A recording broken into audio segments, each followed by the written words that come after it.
Hi everybody, welcome back once again to the Eastfield Gunroom YouTube channel. You will notice we've got an entire rack of guns behind me today, so we're not going to be doing our regular review slot. Instead, we've got something a bit different for you, following on from a number of requests, and also, without a doubt, something I have to deal with on a daily basis in terms of helping customers.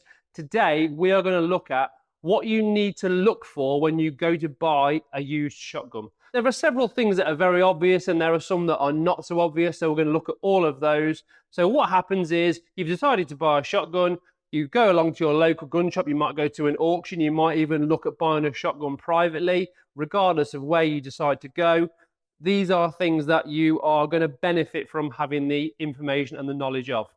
So I'm going to take any gun out of the rack just to start with. We've got a Miracle here, MK38, and the first thing, which kind of goes without saying, is the general appearance of the shotgun. If you were to go and buy a used car from a car dealer and you turned up and you noticed that one door was a different colour to the other one and there was big scratches down the side, that would instantly be a very negative experience because you think, well, this car hasn't really been looked after. Shotguns are no different. So what I would say is pick the gun up, have a good look over the gun, general condition, can you see any immediate damage, bumps, knocks? Just generally, by picking a gun up, you will know within 30 seconds whether this used gun you're looking at has been cared for by its previous owner or whether it's a bit of a pig in a poke. So there you go. First thing, general appearance, but that's pretty obvious.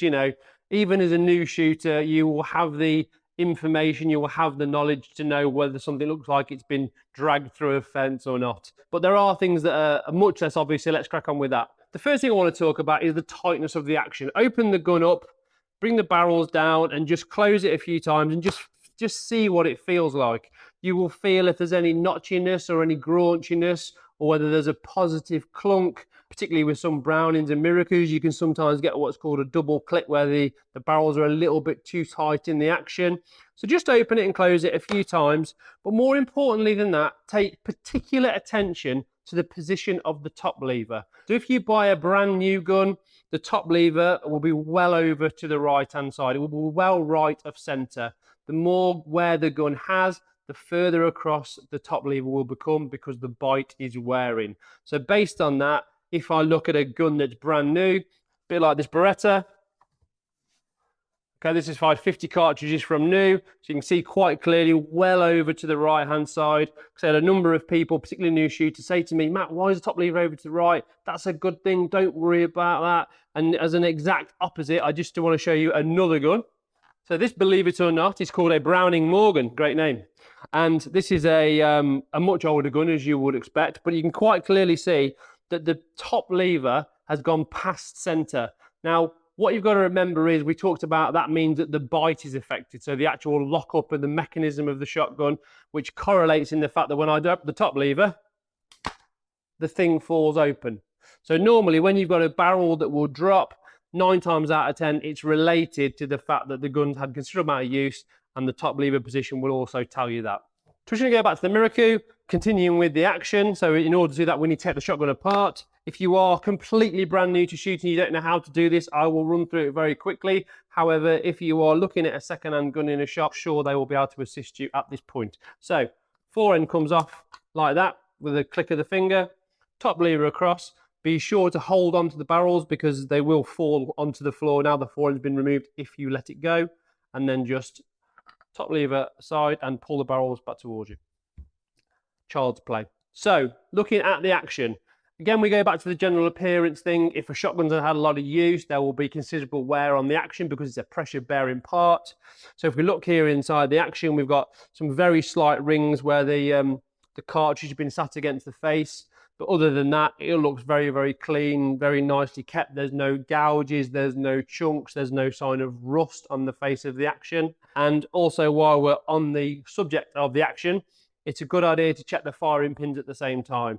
Particularly with Brownings and Miracles, they can be a little bit susceptible to having softer firing pins. So have a good look at the firing pins where they come out the hole. Make sure they're coming out the hole true at a great angle, if you like. And also that there's no kind of cratering or damage on the end. Don't get me wrong, replacing the firing pin is not an expensive job, but obviously if you can avoid that pitfall in the first place, that's better. Now, a little tip that I learned many, many years ago in the trade, which can enable you to determine the condition of the firing pins brings is this. You know all of a pound coin trick, okay? So what you basically do is when you've got the action in your hand, so stock and action in your hand, the top lever needs to be across for this to work, and you literally put the pound coin over where the firing pin sits, because a pound coin, the circumference of it is about the same as a 12-bore cartridge. Take the safety off and then pull the trigger. The pound coin should flip up nicely into the air, usually bouncing off kind of a ceiling or something, but just be careful that there's no breakables above you. And also when you retrieve the pound coin, you should be able to see a noticeable dent. Obviously, the weaker the springs, softer the firing pins, the more issues you will have. And again, you need to look maybe not too distant future to replace those firing pins. So just a handy little tip from me. So sticking with the action, what you've got to remember is all shotguns usually have some sort of coating on them, whether it's a nickel finish on a Beretta or you might have a black finish or something like that. And all of these are susceptible to pitting, to rust and to corrosion. So have a good look around the surface of it. Like I said, with the nickel finishing, when you get water underneath it, it will blister, particularly on Berettas, older 682 Gold E's, DT10s that have been around 20-25 years, in particular along the back strap and along the side of the action. And also black action guns, what you've got to take into account is, and it's something as daft as hand sweat, fingerprints, any kind of acid will have an effect on that black action. So what I would do is get a bit of a cloth, give it a rub over, and just see what the general condition of the action is. Next on the list, we'll pick a different gun for this. We've got a nice DT11 Gold here.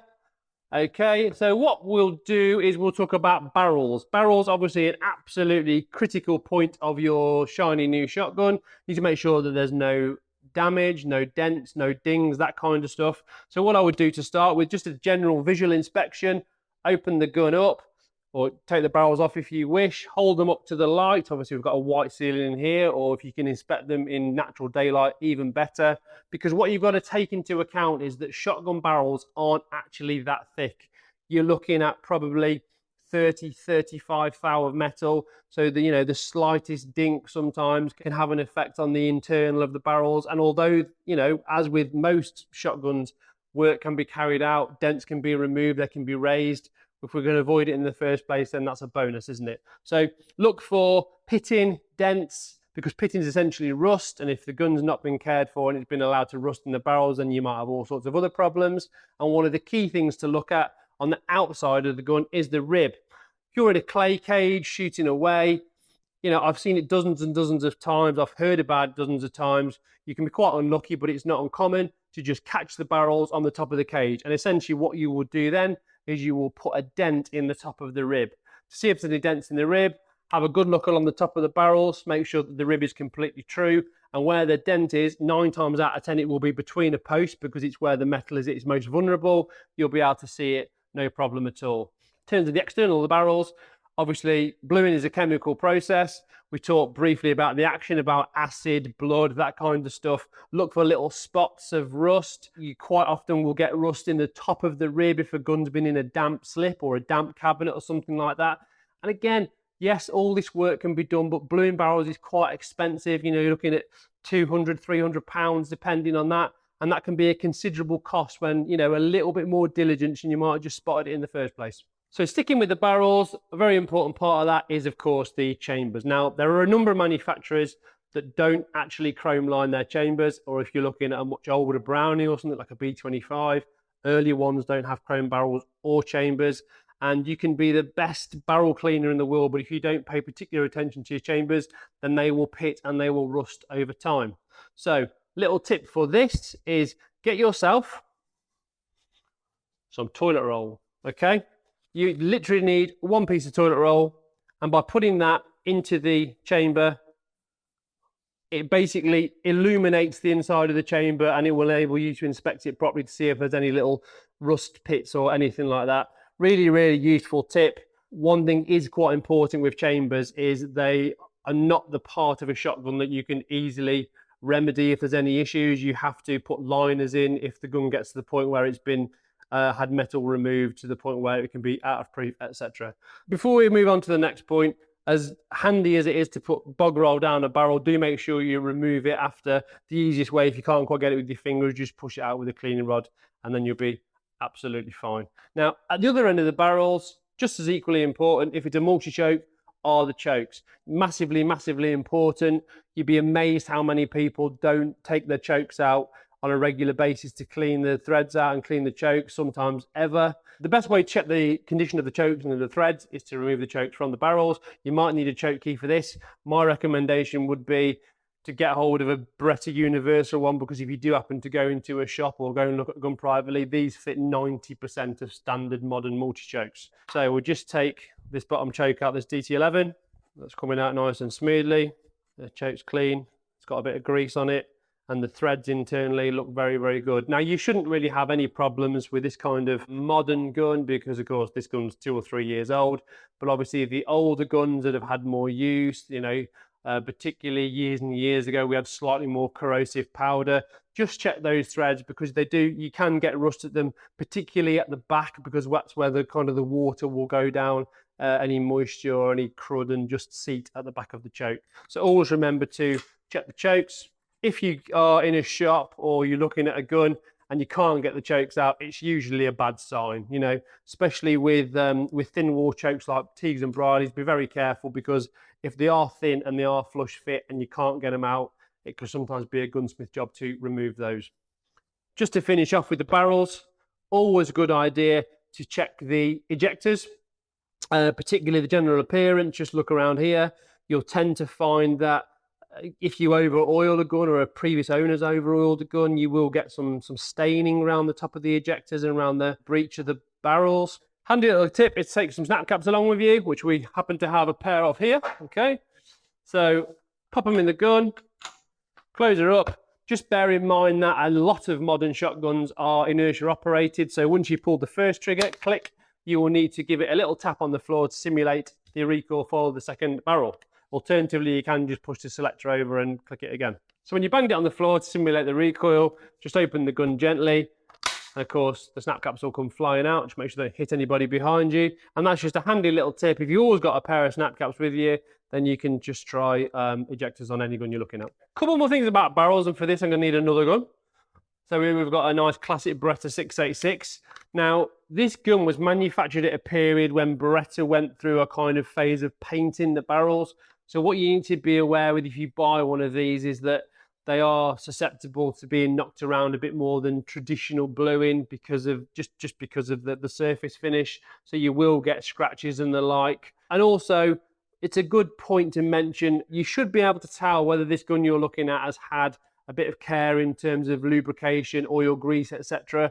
And one of the telltale signs with particularly Berettas, if you look at the engine turning, particularly if it's a fairly new gun, you know, if it's a 2 or 3 year old gun, even less than that, there shouldn't be a lot of scraping and scratching, etc. on the engine turning, because that just says that, you know, it hasn't been particularly well cared for, it hasn't been oiled, it hasn't been greased, hasn't been lubricated in general. And again, the worry there is if it hasn't been, you know, basic maintenance, then what else has happened to the gun? Now, another case in point with barrels in terms of care is look very carefully down the side of the top of the rib, because what you can have is you can have something called gravel rash, and basically you'll look for little marks just along the side of the rib. I haven't got a gun that's got it, to be fair. And what that sometimes means is that the gun's actually been dropped. Now, it could have been in a slip, but it could have hit the floor, particularly over something like gravel, and you will get these little telltale marks all the way along. Now, again, if a gun's been dropped, it's not very good. You could have all sorts of issues internally with the stock. I'm not saying you would have, but again, if you're just a bit more vigilant, have a real good look at those barrels for any signs of dents, dinks, damage, even something as simple as someone replacing the original bead, because quite often, if it hasn't been done correctly, then you can get water in the top of the rib through the existing foresight bead hole. So just be aware of that.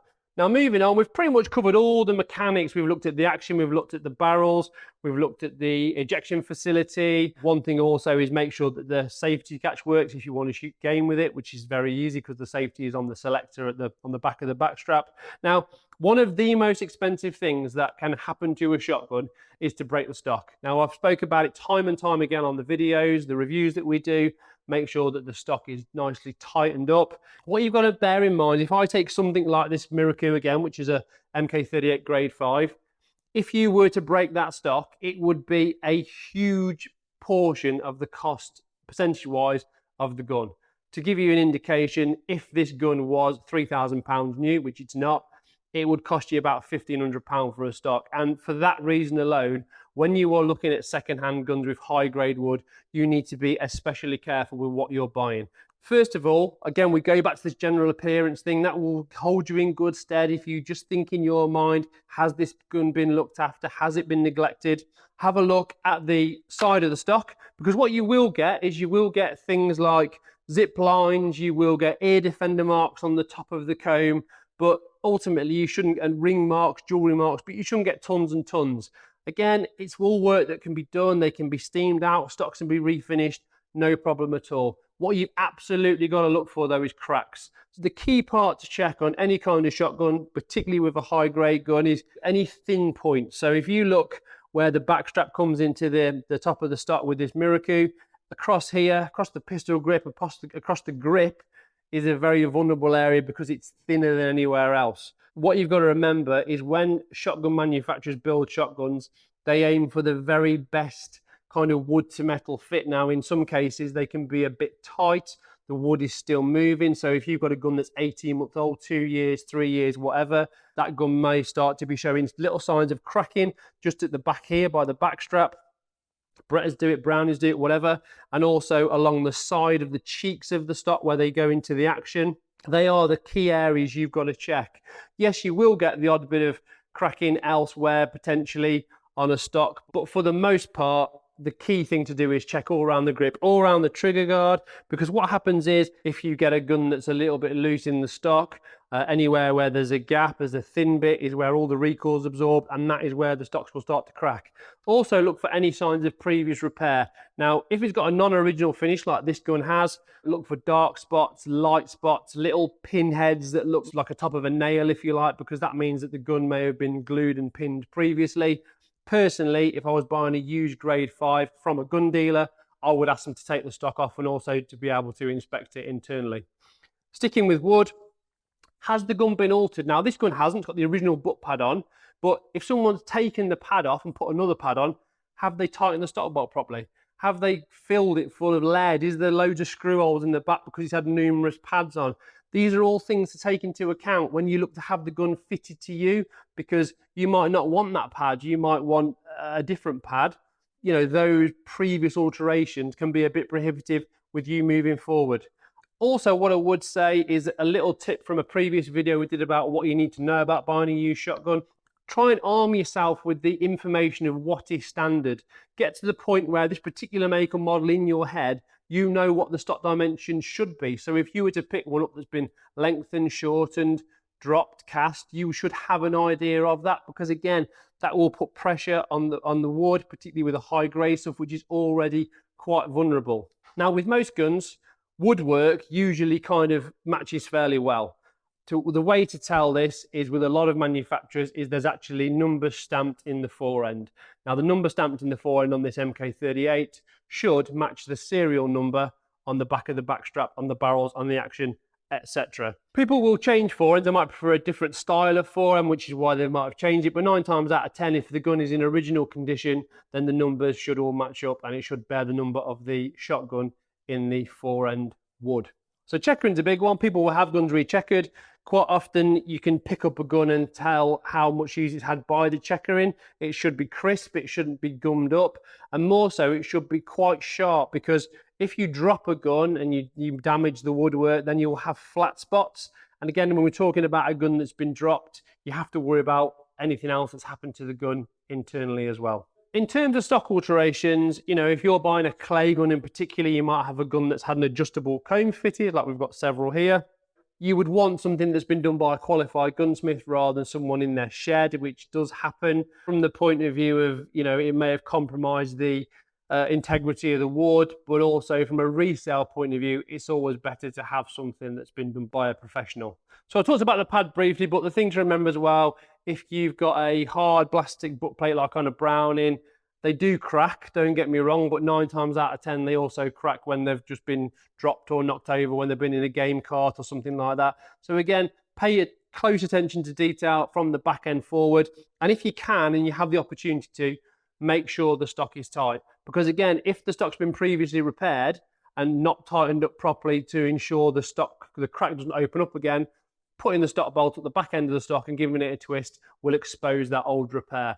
You do not want to be buying new stocks for stuff like this when you've saved a load of money by buying a second-hand gun, because it will cost you a fortune. Things to remember, of course, if you buy a gun from a gun shop, you will usually get some kind of warranty.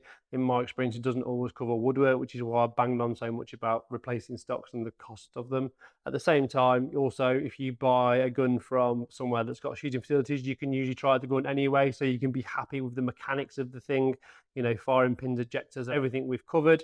I hope you've enjoyed the video and found it useful. If you've got any comments or any other tips, things I might have possibly missed, I'm sure there's a couple, feel free to put them in the comments below, and obviously the viewers can all have a look at them. If you've got any questions, please feel free to contact me directly. Don't forget to check out the website. Don't forget to keep your eyes peeled for more essential guides and informational videos that we're going to be bringing to you in the future. Thanks for watching.